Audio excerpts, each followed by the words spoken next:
فبما رحمة من الله لنت لهم ولو كنت فظا غليظ القلب لانفضوا من حولك فاعف عنهم واستغفر لهم وشاورهم في الأمر فإذا عزمت فتوكل على الله إن الله يحب المتوكلين إن ينصركم الله فلا غالب لكم وإن يخذلكم فمن ذا الذي ينصركم من بعده وعلى الله فليتوكل المؤمنون وما كان لنبي أن يغل ومن يغل يأت بما غل يوم القيامة ثم توفى كل نفس ما كسبت وهم لا يظلمون أفمن اتبع رضوان الله كمن باء بسخط من الله ومأواه جهنم وبئس المصير هم درجات عند الله والله بصير بما يعملون அல்லாஹ் உடைய அருளின் காரணமாகவே நீர் அவர்களிடம் மென்மையாக கனிவாக நடந்து கொள்கிறீர். சொல்லில் நீர் கடுகடுப்பானவராகவும் கடின சித்தமுடையவராகவும் இருந்திருப்பீரானால் அவர்கள் உம் சமூகத்தை விட்டும் ஓடிப்போயிருப்பார்கள். எனவே அவர்களின் பிழைகளை மன்னித்து விடுவீராக. அவ்வாறு இறைவனும் மன்னிக்கும்படி பிரார்த்திப்பீராக. தவிர சகல காரியங்களிலும் அவர்களுடன் கலந்தாலோசனை செய்யும். பின்னர் அவை பற்றி நீர் முடிவு கட்டினால் அல்லாஹுவின் மீதே பொறுப்பு ஏற்படுத்தும். நிச்சயமாக அல்லாஹ் தன்மீது பொறுப்பு ஏற்படுத்துவோரை நேசிக்கின்றான். மோமீன்களே, அல்லாஹ் உங்களுக்கு உதவி செய்வானால் உங்களை வெல்பவர் எவரும் இல்லை. அவன் உங்களை கைவிட்டு விட்டால் அதன் பிறகு உங்களுக்கு உதவி செய்வோர் யார் இருக்கிறார்கள்? எனவே மோமீன் அல்லாஹுவின் மீதே முழுமையாக நம்பிக்கை பூண்டு பொறுப்பு ஏற்படுத்திக் கொள்ளட்டும். மோசம் செய்வது எந்த நபியிடமும் இல்லை. எவரேனும் மோசம் செய்வாராயின் அவர் மோசம் செய்ததை கொண்டு இறுதி நாளில் வருவார். அவ்வேளையில் ஒவ்வொரு ஆத்மாவுக்கும் அது சம்பாதித்ததற்குரிய பலனை குறைவின்றி கொடுக்கப்படும். இன்னும் அவர்கள் எவ்வகையிலும் அநியாயம் செய்யப்பட மாட்டார்கள். அல்லாஹுவின் விருப்பத்தை பின்பற்றி நடப்போர் அல்லாஹுவின் கோபத்தை தம்மேல் வரவழைத்துக் கொண்டவர் போல் ஆவாரா? அல்ல. கோபத்தை வரவழைத்துக் கொண்டவருடைய இருப்பிடம் நரகமே ஆகும். அது தங்கும் இடங்களில் மிகவும் கெட்டதுமாகும். அல்லாஹ்விடத்தில் அவர்களுக்கு பல நிலைகள் உள்ளன. இன்னும் அல்லாஹ் அவர்கள் செய்தவை அனைத்தையும் பார்ப்பவனாகவே இருக்கின்றான். لقد من الله على المؤمنين إذ بعث فيهم رسولا من أنفسهم يتلو عليهم آياته ويزكيهم ويعلمهم الكتاب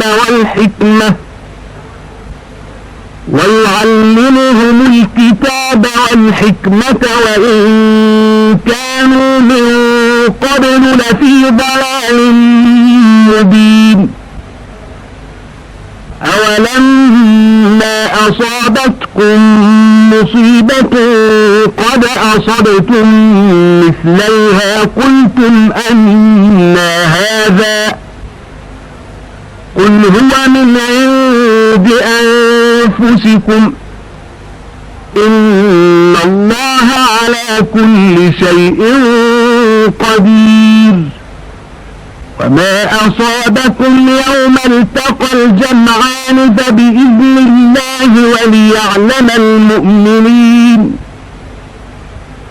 وليعلم الذين نافقوا وقيل لهم تعالوا قاتلوا في سبيل الله أو ادفعوا قالوا لو نعلم قتالا لاتبعناكم هم للكفر يومئذ أقرب منهم للإيمان يقولون بأفواههم ما ليس في قلوبهم والله أعلم بما يكتمون الذين قالوا لإخوانهم وقعدوا لو أطاعونا ما قتلوا قل فادرءوا عن أنفسكم الموت إن كنتم صادقين. நிச்சயமாக அல்லாஹ் நம்பிக்கையாளர்களுக்கு அருள் புரிந்திருக்கின்றான். அவன் அவர்களுக்கு அவர்களிலிருந்தே ஒரு தூதரை அனுப்பி வைத்தான். அவர் அவனுடைய வசனங்களை அவர்களுக்கு ஓடி காண்பிக்கின்றார். இன்னும் அவர்களை பாவத்தை விட்டும் பரிசுத்தமாக்குகின்றார். மேலும் அவர்களுக்கு வேதத்தையும் ஞானத்தையும் கற்றுக் கொடுக்கின்றார். அவர்களோ நிச்சயமாக இதற்கு முன் பகிரங்கமான வழிகேட்டிலேயே இருந்தனர். இன்னும் உங்களுக்கு உஹதில் ஒரு துன்பம் வந்துட்ட போது நீங்கள் பதிலில் அவர்களுக்கு இதுபோன்று இருமடங்கு துன்பம் உண்டு பண்ணி இருந்த போதிலும் இது எப்படி வந்தது என்று கூறுகிறீர்கள். நபியே, நீர் கூறும், இது வந்தது உங்களிடம் இருந்தேதான். நிச்சயமாக அல்லாஹ் எல்லா பொருட்கள் மீதும் பேராற்றலுடையவனாக இருக்கின்றான். மேலும் நீங்களும் முஷ்ரிக்குகளும் ஆகிய இரு கூட்டத்தினரும் சந்தித்த நாளையில் உங்களுக்கு ஏற்பட்ட துன்பங்கள் அல்லாஹுவின் அனுமதி கொண்டேதான் ஏற்பட்டன. இவ்வாறு ஏற்பட்டதும் மூமின்களை சோதித்து அறிவதற்காகவேயாம். இன்னும் முனாஃபிக்தனம் செய்யும் நயவஞ்சகரை பிரித்து அறிவதற்கும் தான். அவர்களிடம் கூறப்பட்டது, வாருங்கள், அல்லாஹ்வின் பாதையில் போர் புரியுங்கள் அல்லது பகைவர்கள் அணுகாதவாறு தடுத்து விடுங்கள். அப்போது அவர்கள் சொன்னார்கள், நாங்கள் போரை பற்றி அறிந்திருந்தால் நிச்சயமாக நாங்கள் உங்களை பின்பற்றி இருப்போம். அன்று அவர்கள் ஈமானை விட குஃப்ரின் பக்கமே அதிகம் நெருங்கி இருந்தார்கள். தம் உள்ளங்களில் இல்லாதவற்றை தம் வாய்களினால் கூறினர். அவர்கள் தம் உள்ளங்களில் மறைத்து வைப்பதையெல்லாம் அல்லாஹ் நன்கு அறிகிறான். போருக்கு செல்லாமல் முனாஃபிக்குகள் தம் வீடுகளில் அமர்ந்து கொண்டே போரில் மடிந்த தம் சகோதரர்களை பற்றி அவர்கள் எங்களை பின்பற்றி இருந்தால் கொல்லப்பட்டிருக்க மாட்டார்கள் என்று கூறுகிறார்கள். நபியே, நீர் கூறும், நீங்கள் சொல்வதில் உண்மையாளர்களானால் உங்களை மரணம் அணுகாவண்ணம் தடுத்து விடுங்கள், பார்ப்போம் என்று. ولا تحسبن الذين قتلوا في سبيل الله أمواتا بل أحياء عند ربهم يرزقون فرحين بما آتاهم الله من فضله ويستبشرون بالذين لم يلحقوا بهم من خلفهم ألا خوف عليهم ولا هم يحزنون يستبشرون بنعمة من الله وفضل وأن الله لا يضيع أجر المؤمنين الذين استجابوا لله والرسول من بعد ما أصابهم القرح للذين أحسنوا منهم واتقوا أجر عظيم الذين قال لهم الناس إن الناس قد جمعوا لكم فاخشوهم فزادهم إيمانا وقالوا حسبنا الله ونعم الوكيل فانقلبوا بنعمة من الله وفضل لم يمسسهم سوء واتبعوا رضوان الله والله ذو فضل عظيم إنما ذلكم الشيطان يخوف أولياءه فلا تخافوهم وخافون إن كنتم مؤمنين.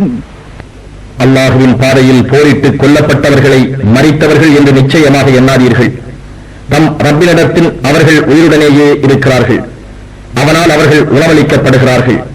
தன் அருட்கொடையிலிருந்து அல்லாஹ் அவர்களுக்கு அளித்ததை கொண்டு அவர்கள் ஆனந்தத்துடன் இருக்கிறார்கள்.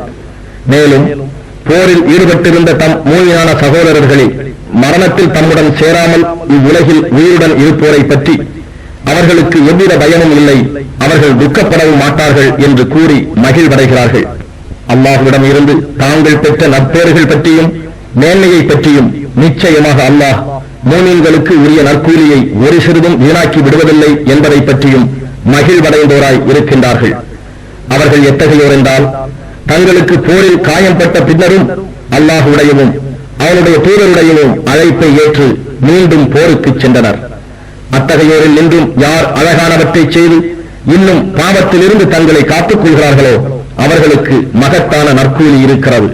மக்களில் சிலர் அவர்களிடம், திடமாக மக்களில் பலர் உங்களுடன் போரிடுவதற்காக திறந்து விட்டார்கள், எனவே அப்படையை பற்றி அஞ்சிக் கொள்ளுங்கள் என்று கூறி அச்சுறுத்தினர்.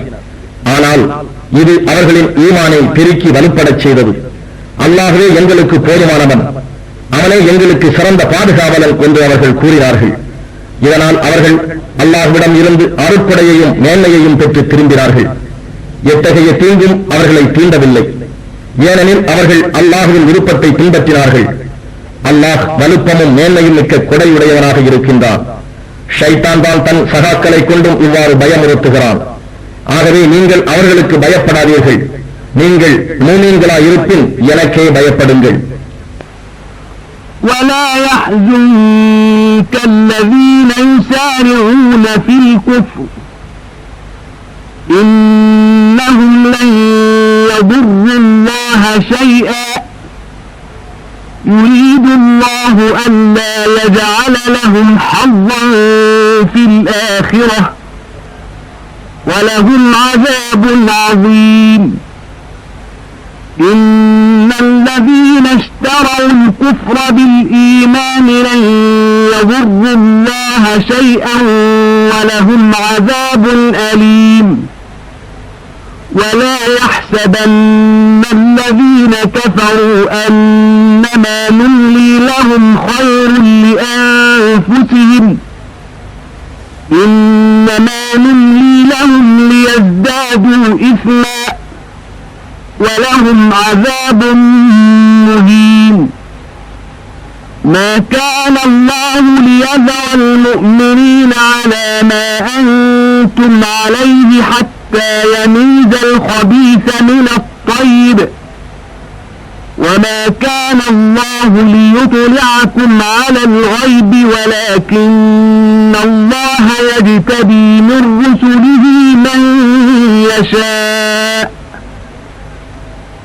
فآمنوا بالله ورسله وإن تؤمنوا وتتقوا فلكم أجر عظيم ولا يحسبن الذين يبخلون بما آتاهم الله من فضله هو خيرا لهم بل هو شر لهم سيطوقون ما بخلوا به يوم القيامة ولله ميراث السماوات والأرض والله بما تعملون خبير.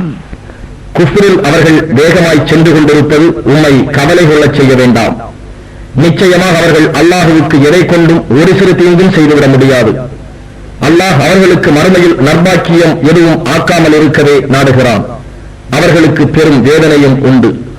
யார் தங்கள் ஈமானை விற்று பதிலாக குஃப்ரை விலக்கி வாங்கிக் கொண்டார்களோ அவர்கள் அல்லாஹுவுக்கு எதை கொண்டும் ஒரு தீங்கும் செய்துவிட முடியாது. மேலும் அவர்களுக்கு நோவினை செய்யும் வேதனையும் உண்டு. இன்னும் அவர்களை உடனுக்குடன் தண்டிக்காமல் நாம் தாமதிப்பது அந்த நிராகரிப்பவர்களுக்கு நல்லது என்று அவர்கள் கருத வேண்டாம்.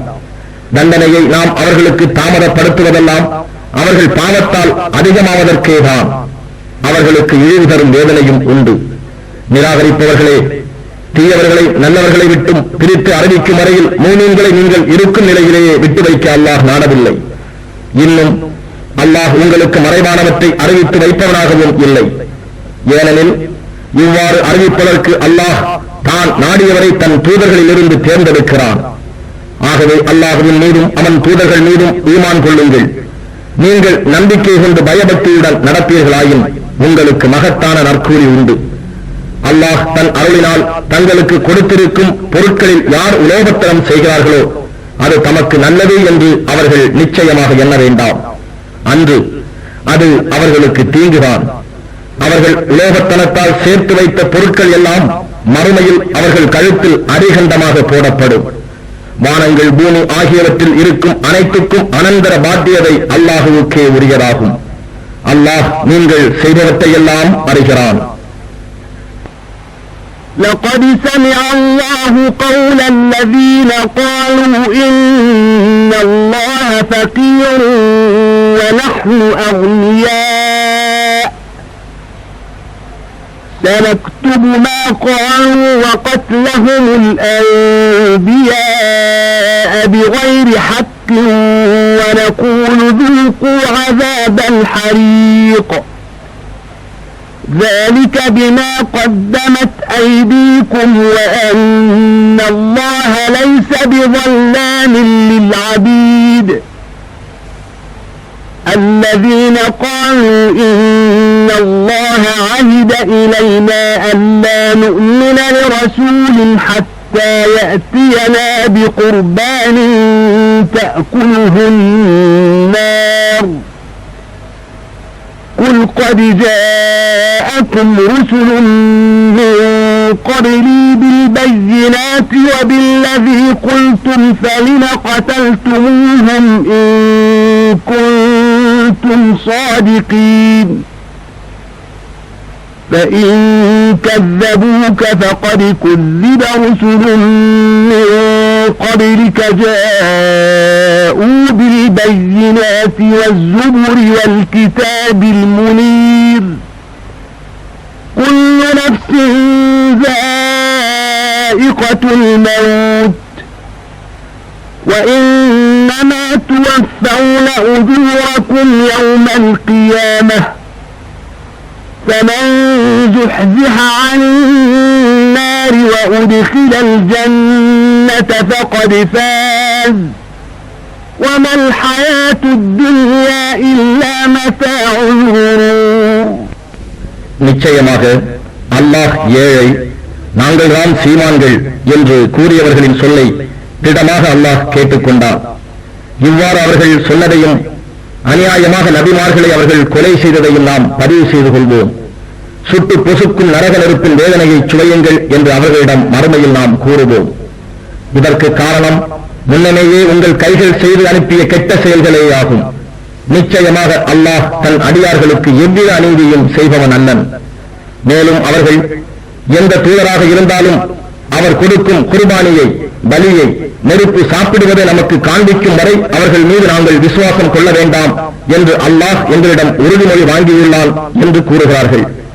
நபியே, எனக்கு முன்னர் உங்களிடம் வந்த தூதர்களில் பலர் தெளிவான ஆதாரங்களையும் இன்னும் நீங்கள் கேட்டுக்கொண்டபடி பலியை நெருப்பு உண்பதையும் திடமாக காண்பித்தார்கள்.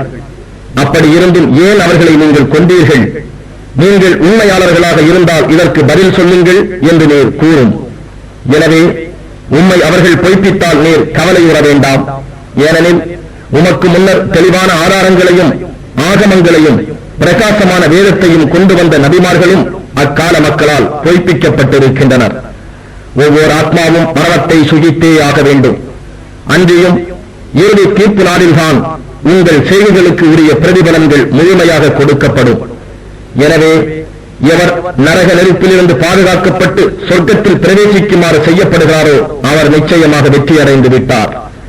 இவ்வுலக வாழ்க்கை மயக்கத்தை அளிக்கவல்ல அற்ப இன்பப் பொருளை அன்றி வேறில்லை. لتبلغن في أموالكم وأنفسكم ولتسمعن من الذين أوتوا الكتاب من قبلكم ومن الذين أشركوا أذى كثيرا وإن تصبروا وتتقوا فإن ذلك من عزم الأمور. وإذ أخذ الله ميثاق الذين أوتوا الكتاب لتبيننه للناس ولا تكتمونه فنبذوه وراء ظهورهم واشتروا به ثمنا قليلا فبئس ما يشترون. لا تحسبن الذين يفرحون بما أتوا ويحبون أن يحمدوا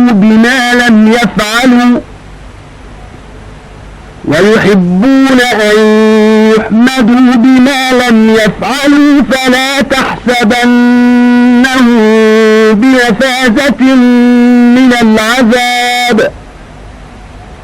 وَلَهُمْ عَذَابٌ أَلِيمٌ وَلِلَّهِ مُلْكُ السَّمَاوَاتِ وَالْأَرْضِ وَاللَّهُ عَلَى كُلِّ شَيْءٍ قَدِيرٌ. மூமின்களே, உங்கள் பொருள்களிலும் உங்கள் ஆத்மாக்களிலும் திடமாக நீங்கள் சோதிக்கப்படுவீர்கள். உங்களுக்கு முன் வேதம் கொடுக்கப்பட்டோரிடம் இருந்தும் இணை வைத்து வணங்குவோரிடம் இருந்தும் நிந்தனைகள் பலவற்றையும் செவிமடுப்பீர்கள். ஆனால் நீங்கள் பொறுமையை மேற்கொண்டு இறைவனிடம் பயபக்தியோடு இருந்தீர்களானால் அதுவே எல்லா காரியங்களிலும் நன்மையை தேடித்தரும் தீர்மானத்திற்கு உரிய செயலாகும். தவிர வேதம் கொடுக்கப்பட்டோரிடம் அவர்கள் அதை மக்களுக்கு தெளிவாக எடுத்துரைக்க வேண்டும், அதை மறைக்க கூடாது என்று அல்லாஹ் உறுதிமொழி வாங்கியதை அம்மக்களுக்கு நபியே நீர் நினைவுபடுத்துவீராக. அப்பால் அவர்கள் அதை தங்கள் முதுகுகளுக்கு பின்னால் எறிந்துவிட்டு அதற்கு பதிலாக சொற்ப கிரயத்தை பெற்றுக் கொண்டார்கள். அவர்கள் இவ்வாறு வாங்கிக் கொண்டது மிக கெட்டதாகும். எவர் தாம் செய்த சொற்பமானதை பற்றி மகிழ்ச்சி கொண்டும் தாம் செய்யாததை செய்ததாக காட்டிக்கொண்டு புகழப்பட வேண்டும் என்று விரும்புகிறார்களோ அவர்கள் வேதனையிலிருந்து வெற்றி அடைந்து விட்டார்கள் என்று நபியே நீர் ஒருபோதும் எண்ணாதீர். அவர்களுக்கு நோவினை தரும் வேதனை உண்டு. வானங்கள் பூமி ஆகியவற்றின் ஆட்சி அல்லாஹுவுக்கே உரியது. இன்னும் அல்லாஹ் எல்லா பொருட்கள் மீதும் பேராற்றல் உடையவன். إن في خلق السماوات والأرض واختلاف الليل والنهار لآيات لأولي الألباب الذين يذكرون الله قياما وقعودا وعلى جنوبهم ويتفكرون في خلق السماوات والأرض ربنا ما خلقت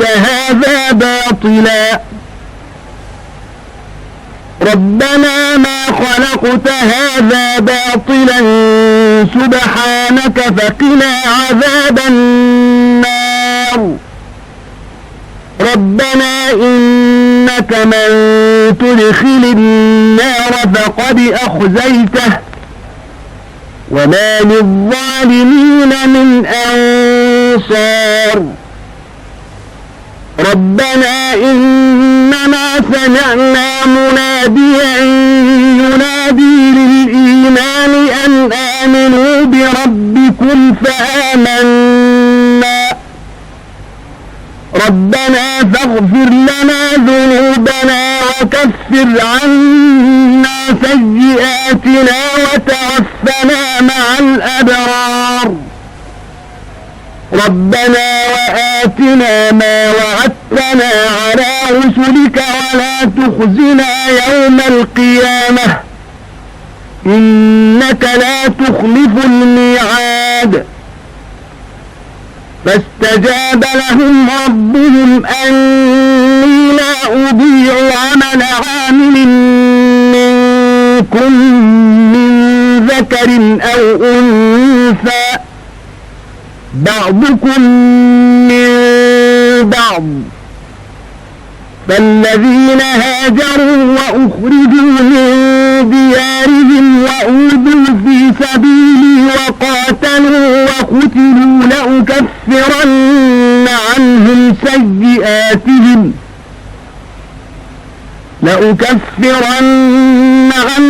سيئاتهم ولأدخلنهم جنات تجري من تحتها الأنهار ثوابا من عند الله والله عنده حسن الثواب.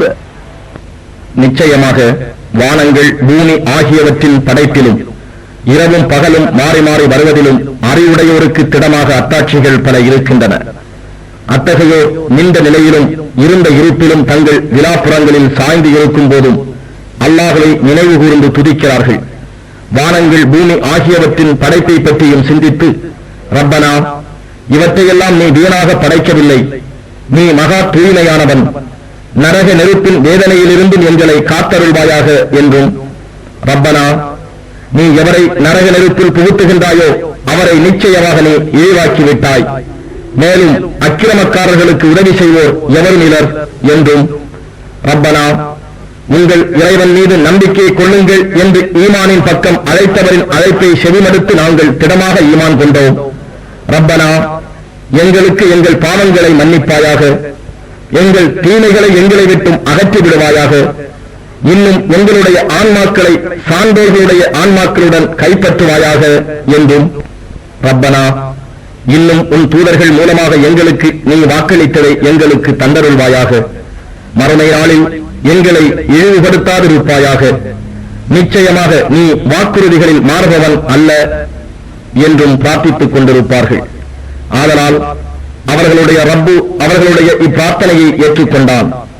உங்களில் ஆணோ பெண்ணோ எவர் நற்செயல் செய்தாலும் அவர் செய்த செயலை நிச்சயமாக வீணாக்க மாட்டேன்.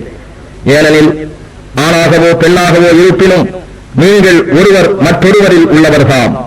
எனவே யார் தங்கள் வீடுகளில் இருந்து வெளியேறினார்களோ அல்லது வெளியேற்றப்பட்டார்களோ அல்லது என் பாதையில் துன்பப்பட்டார்களோ அல்லது போரிட்டார்களோ அல்லது போரில் கொல்லப்பட்டார்களோ அவர்களுடைய தீமைகளை அவர்களை விட்டு நிச்சயமாக அகற்றி விடுவேன்.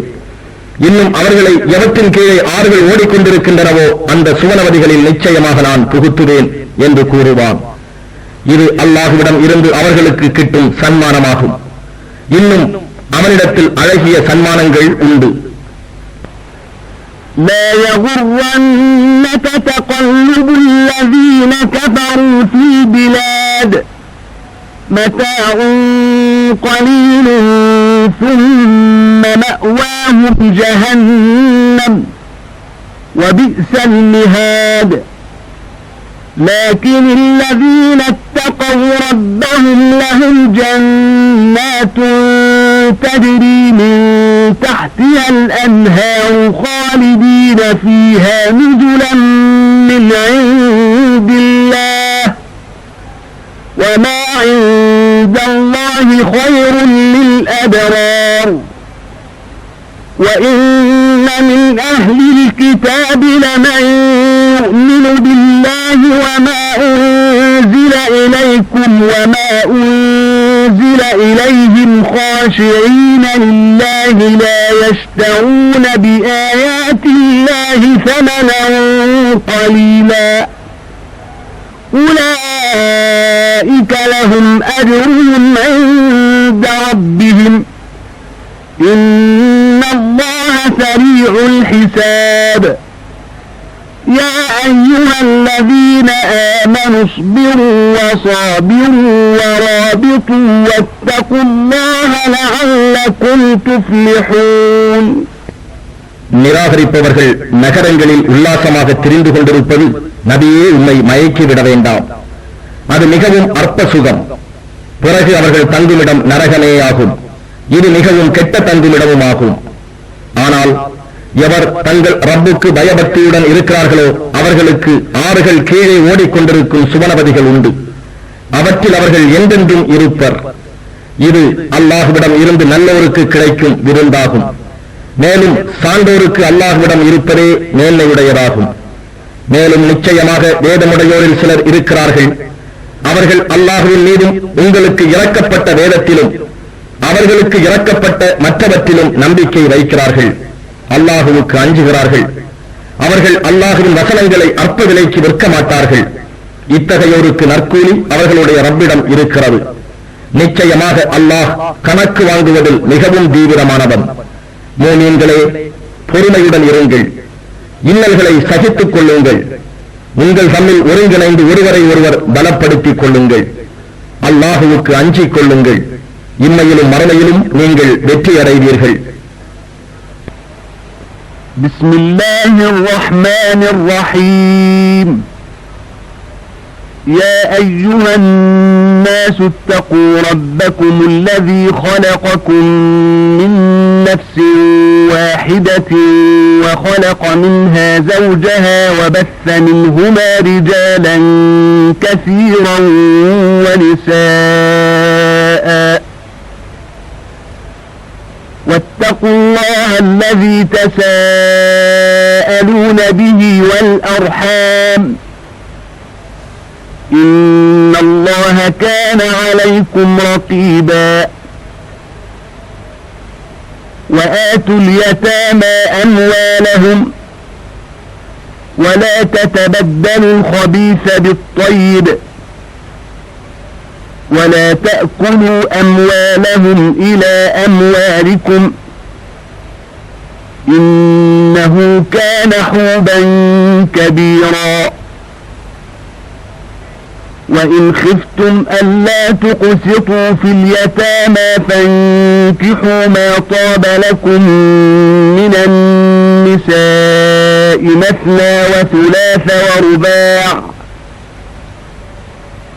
فإن خفتم ألا تعدلوا فواحدة أو ما ملكت أيمانكم ذلك أدنى ألا تعولوا وآتوا النساء صدقاتهن نحلة فإن طبن لكم عن شيء منه نفسا فكلوه هنيئا مريئا. அளவற்ற அருளாளனும் நிகரற்ற அன்புடையவனுமாகிய அல்லாஹுவின் திருப்பெயரால் துவங்குகின்றேன். மனிதர்களே, உங்கள் இறைவனுக்கு பயந்து நடந்து கொள்ளுங்கள். அவன் உங்கள் யாவரையும் ஒரே ஆத்மாவிலிருந்து படைத்தான். அவரிலிருந்தே அவர் மனைவியையும் படைத்தான். பின்னர் இருவரிலிருந்து அநேக ஆண்களையும் பெண்களையும் வெளிப்படுத்தி உலகில் பரவச் செய்தான். ஆகவே அல்லாஹுவுக்கே பயந்து கொள்ளுங்கள். அவனை கொண்டு நீங்கள் ஒருவருக்கொருவர் தமக்குரிய உரிமைகளை கேட்டுக் கொள்ளுகிறீர்கள். மேலும் உங்கள் இரத்த கலப்புடைய உறவினர்களையும் ஆதரியுங்கள். நிச்சயமாக அல்லாஹ் உங்கள் மீது கண்காணிப்பவனாகவே இருக்கின்றான். நீங்கள் அனாதைகளின் பொருட்களை அவர்களுக்கு வயது வந்தவுடன் குறைவின்றி கொடுத்து விடுங்கள். நல்லதற்கு பதிலாக கெட்டதை மாற்றியும் கொடுத்து விடாதீர்கள். அவர்களுடைய பொருட்களை உங்கள் பொருட்களுடன் சேர்த்து சாப்பிட்டு விடாதீர்கள். நிச்சயமாக இது பெரும் பாவமாகும். அனாதை பெண்களை திருமணம் செய்து அவர்களிடம் நீங்கள் நியாயமாக நடக்க முடியாது என்று பயந்தீர்களானால் உங்களுக்கு பிடித்தமான பெண்களை மணந்து கொள்ளுங்கள். 2-2ஆகவோ 3-3ஆகவோ நன்னான்காகவோ. ஆனால் நீங்கள் இவர்களிடையே நியாயமாக நடக்க முடியாது என்று பயந்தால் ஒரு பெண்ணையே மணந்து கொள்ளுங்கள். அல்லது உங்கள் வழக்கரங்களுக்கு சொந்தமான ஓர் அடிமை பெண்ணை கொண்டு போதுமாக்கிக் கொள்ளுங்கள். இதுவே நீங்கள் அநியாயம் செய்யாமல் இருப்பதற்கு சுலபமான முறையாகும். நீங்கள் மனம் செய்து கொண்ட பெண்களுக்கு அவர்களுடைய மகர் பணத்தை மகிழ்வோடு கொடையாக கொடுத்து விடுங்கள். அதிலிருந்து ஏதேனும் ஒன்றை மனம் ஒப்பி அவர்கள் உங்களுக்கு கொடுத்தால் அதை தாராளமாக மகிழ்வுடன் புசியுங்கள். ولا تؤتوا السفهاء أموالكم التي جعل الله لكم قياما وارزقوهم فيها واكسوهم وقولوا لهم قولا معروفا وابتلوا اليتامى حتى إذا بلغوا النكاح فإن آنستم منهم رشدا فادفعوا إليهم أموالهم ولا تأكلوها إسرافا وبدارا أن يكبروا ومن كان غنيا فليستعفف ومن كان فقيرا فليأكل بالمعروف فإذا دفعتم إليهم أموالهم فأشهدوا عليهم وكفى بالله حسيبا. للرجال نصيب مما ترك الوالدان والأقربون وللنساء نصيب مما ترك الوالدان والأقربون مما قل منه أو كثر نصيبا مفروضا. அனாதைகளின் பொருளுக்கு நீங்கள் மேலாளராக ஏற்பட்டால் அவர்கள் புத்தி குறைவானவர்களாக இருப்பின் வாழ்க்கைக்கு ஆதாரமாக அல்லாஹ் உங்களிடம் ஆக்கித் தந்த செல்வத்தை அவர்களிடம் ஒப்படைக்க வேண்டாம். எனினும் அவர்களுக்கு அதிலிருந்து உணவளியுங்கள், ஆடையும் அளியுங்கள். இன்னும் அவர்களிடம் கனிவான வார்த்தைகள் கொண்டே பேசுங்கள். அனாதைகளை அவர்கள் திருமண வயது அடையும் வரை அவர்கள் முன்னேற்றம் கருதி சோதித்துக் கொண்டிருங்கள். அவர்கள் மனப்பருவத்தை அடைந்ததும் அவர்கள் தங்கள் சொத்தை நிர்வகிக்கும் ஆற்றல் அறிவை பெற்றுவிட்டால் அவர்களிடம் அவர்கள் சொத்தை ஒப்படைத்து விடுங்கள். அவர்கள் பெரியவர்களாகி தம் பொருள்களை திரும்ப பெற்று விடுவார்கள் என்று அவர்கள் சொத்தை அவசரமாகவும் வீண் விரயமாகவும் சாப்பிடாதீர்கள். இன்னும் அநாதைகளின் பொறுப்பேற்றுக் கொண்டவர் செல்வந்தராக இருந்தால் அச்சொத்திலிருந்து ஊதியம் பெறுவதை தவிர்த்துக் கொள்ளட்டும். ஆனால் அவர் ஏழையாக இருந்தால் நியாயமான அளவு சாப்பிட்டுக் கொள்ளவும். மேலும் அவர்களுடைய பொருட்களை அவர்களிடம் ஒப்படைக்கும் போது அவர்கள் மீது சாட்சிகளை ஏற்படுத்திக் கொள்ளுங்கள். உண்மையாக கணக்கெடுப்பதில் அல்லாஹ்வே போதுமானவன். பெற்றோரோ நெருங்கிய உறவினர்களோ விட்டுச் சென்ற சொத்தில் ஆண்களுக்கு பாகம் உண்டு. அவ்வாறே பெற்றோரோ நெருங்கிய உறவினரோ விட்டுச் சென்ற சொத்தில் பெண்களுக்கும் பாகம் உண்டு. அதில் இருந்துள்ள சொத்து குறைவாக இருந்தாலும் சரி, அதிகமாக இருந்தாலும் சரியே. இது அல்லாஹ்வினால் விதிக்கப்பட்ட பாகமாகும். وَإِذَا حَضَرَ الْقِسْمَةَ أُولُو الْقُرْبَى وَالْيَتَامَى وَالْمَسَاكِينُ فَارْزُقُوهُم مِّنْهُ وَقُولُوا لَهُمْ قَوْلًا مَّعْرُوفًا وَلْيَخْشَ الَّذِينَ لَوْ تَرَكُوا مِنْ خَلْفِهِمْ ذُرِّيَّةً ضِعَافًا خَافُوا عَلَيْهِمْ فَلْيَتَّقُوا اللَّهَ وَلْيَقُولُوا قَوْلًا سَدِيدًا إِنَّ الَّذِينَ يَأْكُلُونَ أَمْوَالَ الْيَتَامَى ظُلْمًا إِنَّمَا يَأْكُلُونَ فِي بُطُونِهِمْ نَارًا وَسَيَصْلَوْنَ سَعِيرًا. பாகப் பிரிவினை செய்யும் போது பாகத்திற்கு உரிமையில்லா உறவினர்களோ அநாதைகளோ ஏழைகளோ வந்து விடுவார்களானால் அவர்களுக்கும் அச்சொத்திலிருந்து வழங்குங்கள். மேலும் அவர்களிடம் கனிவான வார்த்தைகளை கொண்டே பேசுங்கள். ஏனென்றால் பாகப் பிரிவினை செய்பவர்கள் தங்களுக்கு பின்னால் பலவீனமான சந்ததியரை விட்டுச் சென்றால் அவர்களுடைய நிலை என்னவாகும் என்று எண்ணி பயப்படுவார்களே. அப்படி அவர்கள் பயந்து கொள்ளட்டும். இன்னும் அல்லாஹுவுக்கு அஞ்சி இதமான வார்த்தைகளையே பேசட்டும். நிச்சயமாக யார் அநாதைகளின் சொத்துக்களை அநியாயமாக விழுங்குகிறார்களோ அவர்கள் தங்கள் வயறுகளில் விழுங்குவதெல்லாம் நெருப்பைத்தான். இன்னும் அவர்கள் மறுமையில் கொழுந்து விட்டெறியும் நரக நெருப்பிலேயே புகுவார்கள்.